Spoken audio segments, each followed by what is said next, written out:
Whales yield only 1/20th as much of the world's oil as rapeseed. And every product of whale oils could be made from vegetable oils.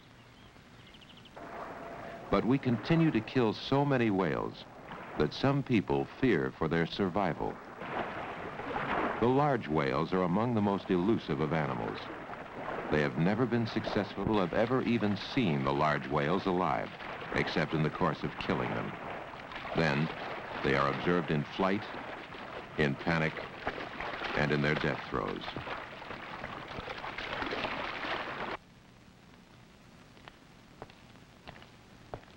What we know about these air-breathing, sea-dwelling mammals is not a lot, and most of it has been learned from dead ones. Dr. N.A. McIntosh, taking measurements of the lower jawbone of a sperm whale in the British Museum of Natural History, is one of a handful of world-recognized whale authorities. Most important advances in whale study have been made within the lifetime of Dr. McIntosh, but there is still much to be learned about the beasts. A life-size, 100-foot-long model of the huge blue whale dominates the museum gallery. The details of its life are mysteries and may never be known. Because of man's predation, there are only 5,000 to 6,000 blue whales left in all the oceans, and their fate is uncertain. Skeletons painstakingly pieced together sketch the evolution of the whale family, including the smaller dolphins and porpoises, from a small insect-eating land mammal, a common ancestor of whales and cows. Skeletons help us sort out the various species. They reveal vestiges of the limbs the whale's land-living ancestors possessed. But all this is a far cry from the living, breathing animal itself.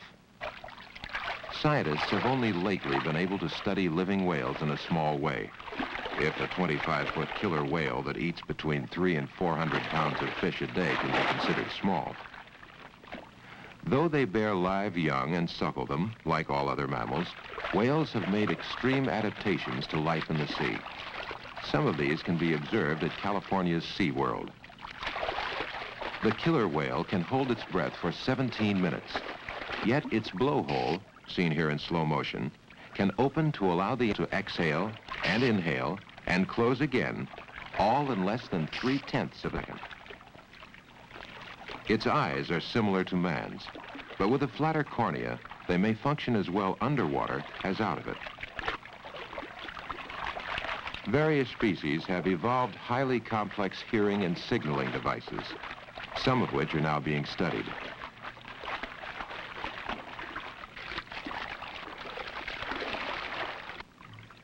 All whales, big and small, have horizontal tail fins. This is opposite to fishes, whose vertical tail fins move from side to side, propelling them with each stroke. Only the upthrust of the tail fin gives a whale propulsion. The downstroke is a relaxed return. By this means, the killer whale can swim more than 20 miles per hour. The large pointed dorsal fin looks deadly, but it does not, despite legend, slit the bellies of the killer's prey. In whalers' stories and some serious literature, this large dolphin is painted as a bloodthirsty, insatiable monster. In captivity, it is generally docile, playful, and intelligent enough to cooperate in various scientific experiments. It remains, however, an extremely dangerous animal, to be approached with caution.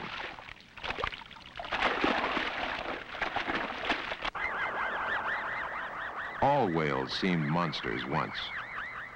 Canst thou catch Leviathan with a hook, challenged the Old Testament with a fine contempt for puny man. Jonah supposedly learned wisdom in a whale's belly, but left no statement of his reactions. Apparently, man's early contacts with the whale were awful for man. Artists kept well away from whales, and their art showed it. It took them a long time to learn how they really looked.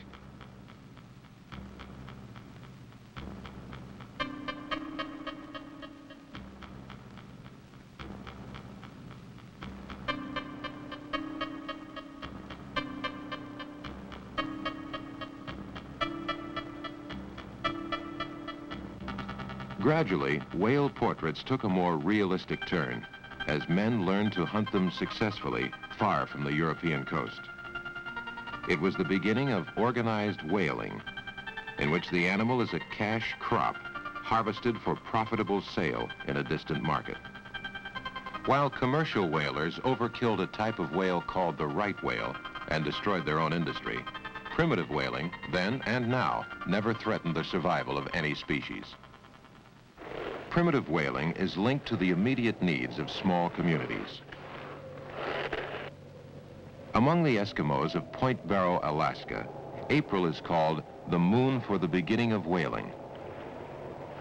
Then the communities move with their open boats to the edge of the ice pack, knowing that the bowheads will pass near the coast in their annual migration. The hunt at the end of winter can be a life and death matter for the Eskimos. And it is a fairly even contest, since they cannot afford the sophisticated gear that makes whale hunting easy. Often a bowhead is taken in sight of land, not several, for the community can handle only one at a time. Its capabilities are about equal to its appetites.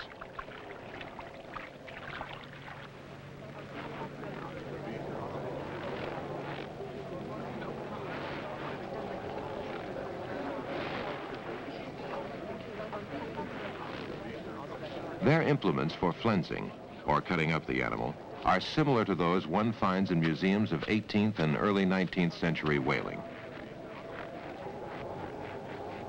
Virtually all of the whale is used, and most of it is eaten.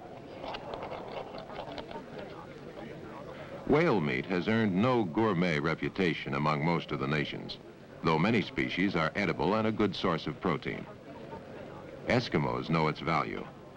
While not everyone's cup of tea, the Eskimos' way with the whale is sound ecology. But the ecological balance is narrow, for the bowhead whale is no longer numerous. It fell victim to the fashionable wasp-waisted silhouette of the 19th century.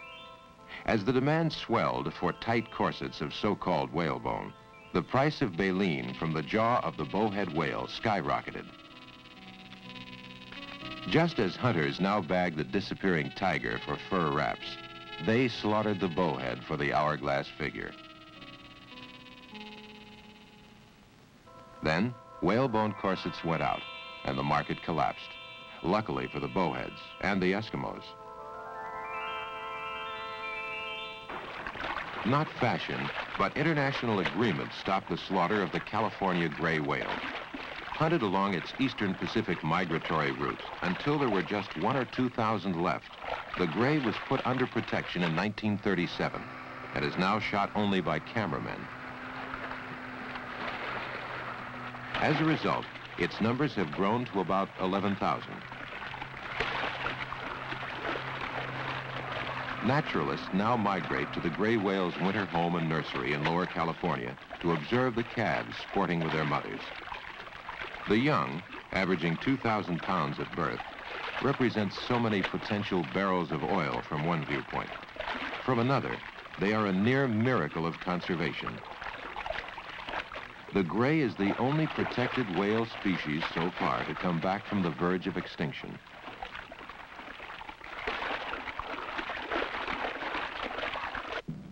Among the protected species that have not come back, the black or Biscay right whale, first commercial target.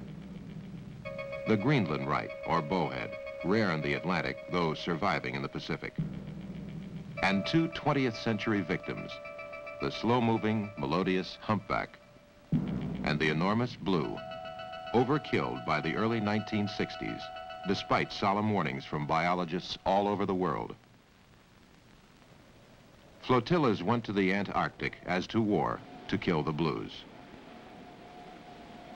These scenes from an old Hollywood short subject record the destruction of an irreplaceable resource.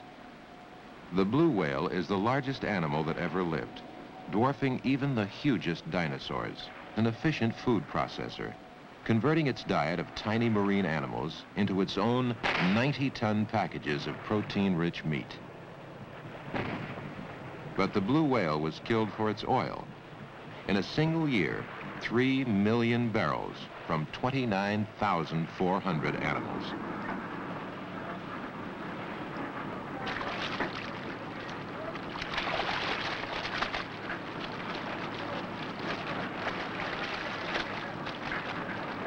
After many millions of years of survival, the blue whale was nearly wiped out in a generation.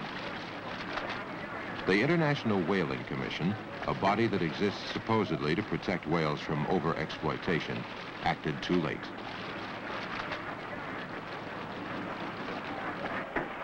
The same kind of factory operation, with a fleet of fast catcher vessels supplying the mothership, is still used against other species in the Antarctic and North Pacific.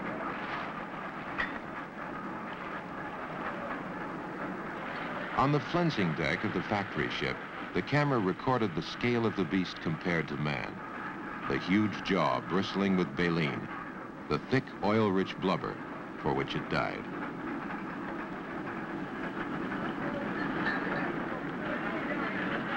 Hunted in rational numbers, the blue whale could have furnished protein to a hungry world forever. Now, for commercial purposes, it is an extinct animal. A dry-docked factory ship in the one-time whaling town of Sandefjord, Norway, is a more fitting memorial than the heroic statue across the harbor.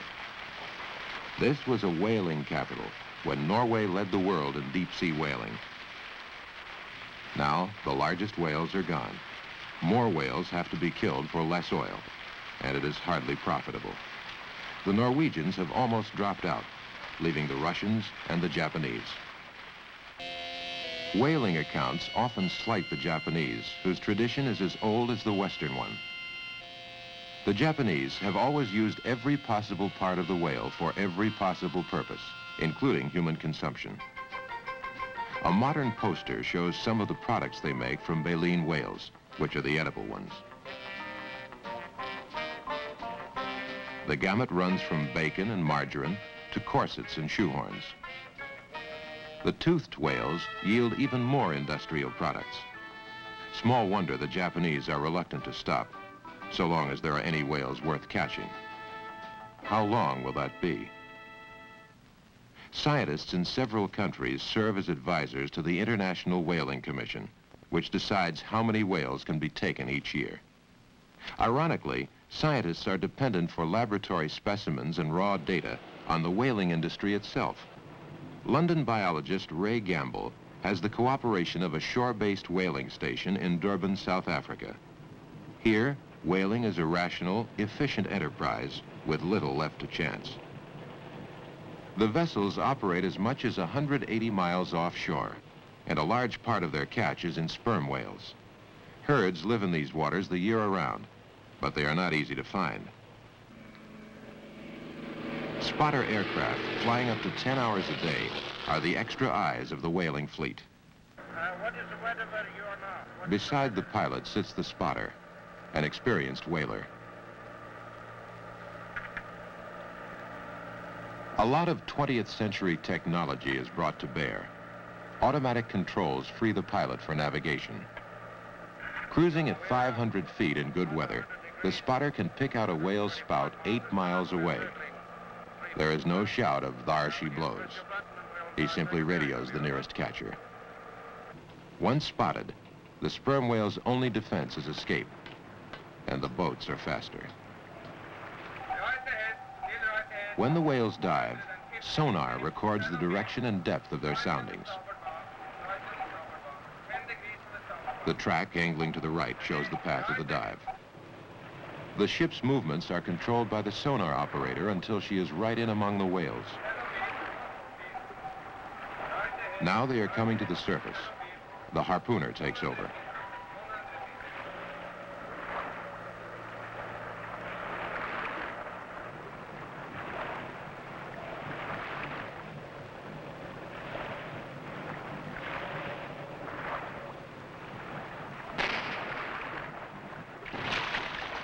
Modern harpoons have a delayed charge that explodes inside the whale and, most of the time, kills quickly.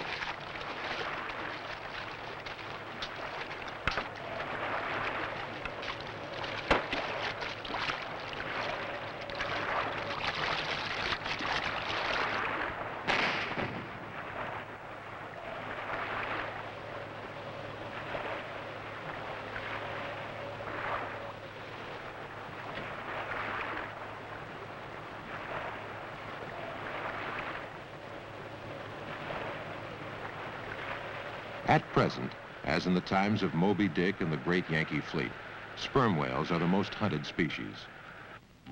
But then, it took a great many men to kill a few whales, odds that technology has now reversed. The problem then was to find sperm whales and kill them. The problem now is to find how many sperm whales can be killed without endangering the species. Determining the facts and reporting them to the International Commission that regulates whaling is Gamble's job. From the slipway in Durban Harbor, whales travel their last 3 miles by railroad to the factory where they are made into pet food, fertilizer, and a versatile lubricating oil highly prized by submarine engineers.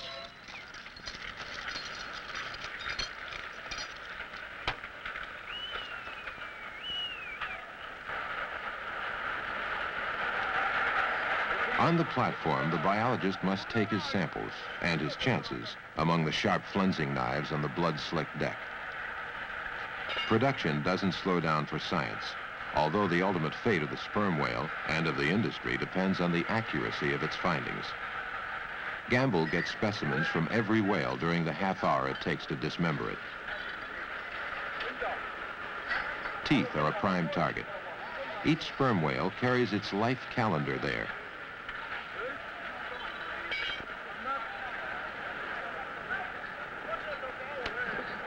Amid the noise, work, and stench of flensing, no one remembers that the sperm has the largest brain of any animal, that it probably dives deeper than any other mammal, that it leads a complex social life of which we know very little so far.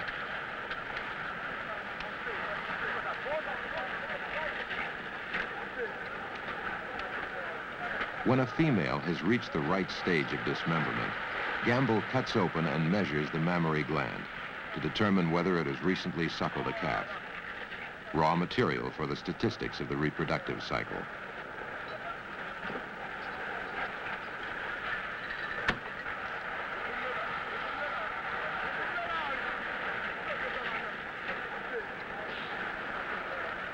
It is illegal to kill females when they are nursing young, but no harpooner can tell when a female target may be pregnant.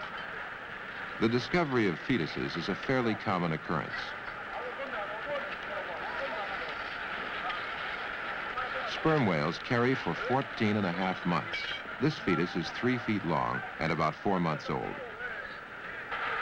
2 young males come off the flat car, about 15 years old, 37 feet long. Had they lived to full growth, they could have measured 55 feet. Whatever can be learned of a male's sexual past and one's potential future is hidden in the cells of the testes. It is important to know at what age the young males become active breeders, because this concerns the reproductive capacity of the species.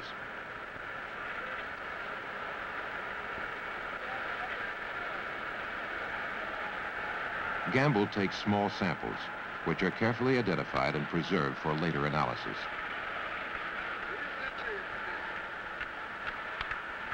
Science, moving ahead on just a few slices, while it takes the entire animal to make oil and profits for industry.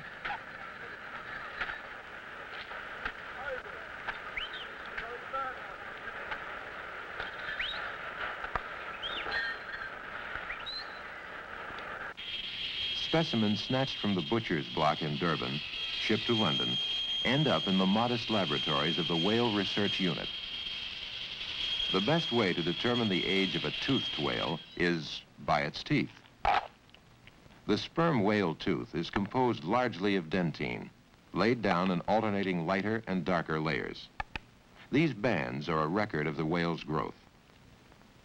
Sawed in two and soaked in dilute formic acid, the teeth show alternate ridges and grooves corresponding to the original layers. Whale biologists are now convinced that one layer is grown every year. Count the ridges, and you count the age of the animal, although nobody yet knows what causes the layering. When the age is known, it can be correlated with information derived from the soft parts of the animal, for example, the testes. Samples from Durban are embedded in wax and mounted on a microtome. Far sharper than a flensor knife, the blade slices very thin sections, which are mounted on slides.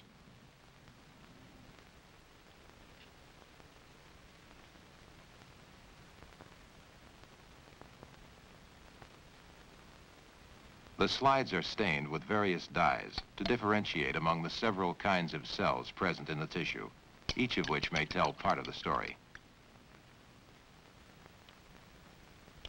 Microscopic examination reduces the sexual history of a sperm whale to a statistical item, its state of immaturity, puberty, or sexual maturity.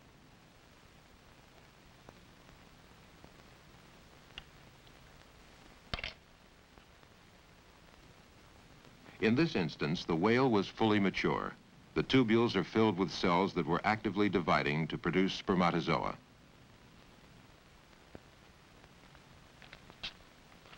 The slides are made in hundreds and thousands. Intimate knowledge of each individual whale leads to an understanding of the population as a whole. This is expressed in statistical terms. Computer printouts summarize what is known about the size, range, and reproductive capacity of various whale populations. From this data, the biologists advise members of the International Whaling Commission how many whales can safely be harvested. Biologists make the statistics, but the whaling industry makes the quotas. In making a mathematical model, the biologist must start with a number, say 1,000 mature female sperm whales. Sperms breed only once in 4 years, so 1/4, or 250, give birth each year. Of the newborn, 1/2 are males, whose breeding pattern requires a different model, so they do not count in this one. A percentage of the 125 females, averaging 6, die in each of the first 9 years, leaving 72 when the time comes to join the mature females, of which about 58 die of natural causes each year. Since there are 72 replacements, the surplus is 14, the number per 1,000 whalers can take yearly without reducing the herd. By calculations like these, the whales survive or perish. Is there any reason other than profit to catch a whale? Perhaps not, so far as the people who catch them are concerned. But there is more potential profit for mankind in some sorts of whaling than in others. These men are beating the water to drive pilot whales into the shore.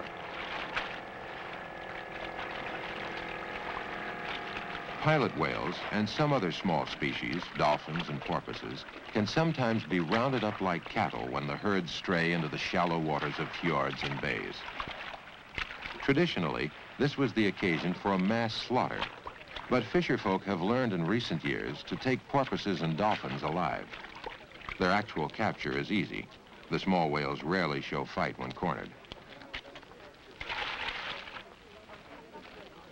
Avoiding injury to the captives, safe packaging, and rapid transport are the hardest parts of the game. Their destination will be one of 2 new and growing markets: public aquariums and scientific institutions. In both, close observation and study of the smaller whales in captivity has begun to yield answers to some ancient perplexities. For instance, how do whales sleep? Bottle-nosed porpoises doze on the pool bottom for up to 4 minutes at a stretch. When they want a deep sleep, they surface and float. A flick of their tail every 20 to 50 seconds brings their blowhole out of the water, and they breathe. As sleep deepens, the tail sinks, its movements diminish, and the animal becomes nearly immobile so long as the water is calm.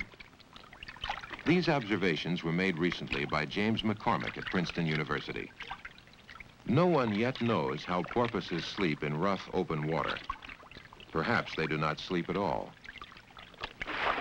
Despite the odds, there are scientists who study whales in the wild. Off Bermuda, a herd of the once numerous humpback whales appears each spring.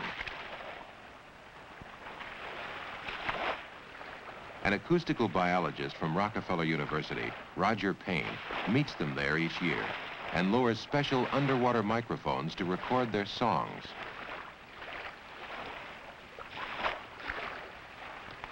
Until a few years ago, it was believed that these 40 to 50-foot beasts were probably mute.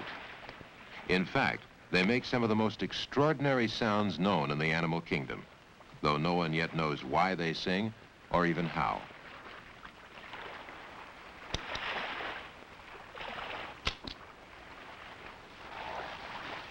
Most time, 20 seconds, time 14:28.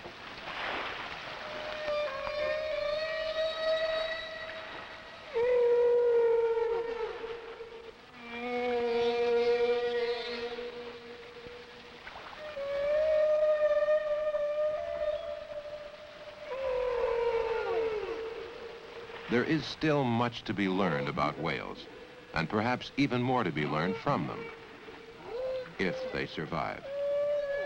Man is their only enemy.